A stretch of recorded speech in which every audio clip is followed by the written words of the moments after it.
রূপকথার এক গ্রামের নদীর ধারে একটি ঘর ছিল, যার নাম ছিল ১,০০০ আয়নার ঘর। সেই গ্রামেই সুন্দর হাসিমাখা মুখের একটি ছোট্ট মেয়ে ছিল।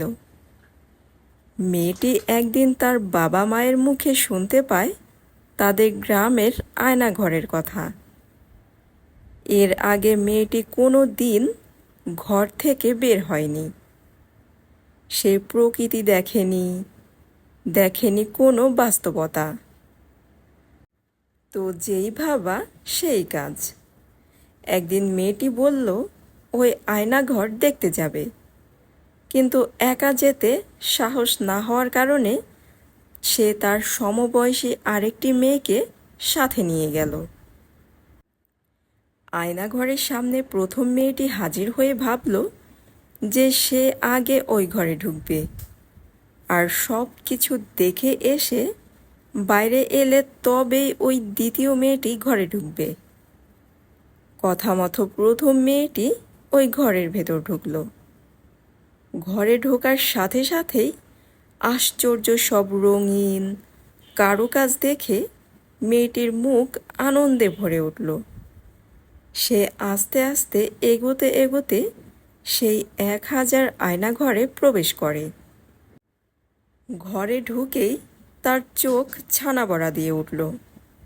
মেয়েটি দেখল সেখানে ঠিক তারই মতো দেখতে আরও ১,০০০ মেয়ে হাস্যোজ্জ্বল মুখে তার দিকে তাকিয়ে রয়েছে। সে যা করছে বাকিরাও ঠিক তাই করছে। মেয়েটি এভাবে সব কিছু দেখে অনেক মজা পেয়ে বাইরে চলে আসে। তারপরে তার সাথে যে মেয়েটিকে নিয়ে এসেছিল সেই মেয়েটিকে সব ব্যাপারে খুলে বলল এবং বলল, এমন সুন্দর জায়গা আমি আগে কখনো দেখিনি। সুযোগ পেলেই এবার থেকে আমি এই জায়গায় চলে আসব। সব কথা শুনে এবার দ্বিতীয় মেয়েটি কিছু ভয় ভয় মন নিয়ে ঘরের ভেতর ঢুকল। ঘুরতে ঘুরতে আতঙ্কিত মনে সে এবারে সেই ১,০০০ আয়নার ঘরে প্রবেশ করল। ঘরে ঢোকার সাথে সাথে মেয়েটি ভয় পেয়ে উঠল। ভয়ে তার মুখ ফ্যাকাশে হয়ে গেল। আতঙ্কিত হয়ে উঠল চোখ।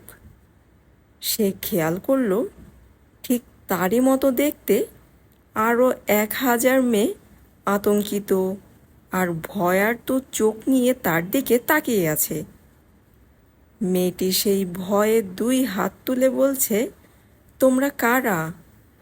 সাথে সাথে বাকি ১,০০০ মেয়েও ২ হাত তুলে ওর দিকে নজর দিচ্ছে। এবারে মেয়েটি প্রচণ্ড ভয় পেয়ে ঘর থেকে দৌড়ে বেরিয়ে এলো এবং প্রথম মেয়েটিকে বলল, তাড়াতাড়ি বাড়ি চলো, এটা খুব বাজে জায়গা, আমি আর কোনো দিন এই জায়গায় আসবো না।